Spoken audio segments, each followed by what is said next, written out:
now let's talk about sex positivity versus sluttiness. Sex positivity is not about what you do, it's about how you respond to sex and how you talk about sex and how you think about sex. You can be slutty and be sex positive, and you can be completely chaste and have never had sex in your life and be sex positive. Is there a difference between someone who has never had sex and is quote unquote sex positive because they're comfortable talking about sex, and someone that has had sex once or multiple times, doesn't matter, and who is sex positive? Do you think that there's a difference? Before you've had sex, sex is such a different animal. How does your sex positive stance affect the way that you view other people's sexual activity when you find out about it?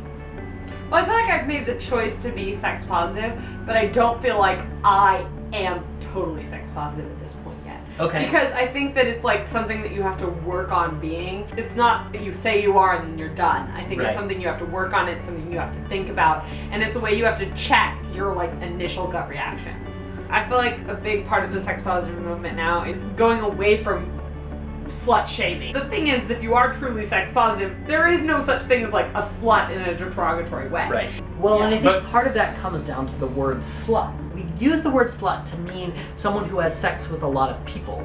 And in the conservative society in which we live, sluttiness is still considered to be bad.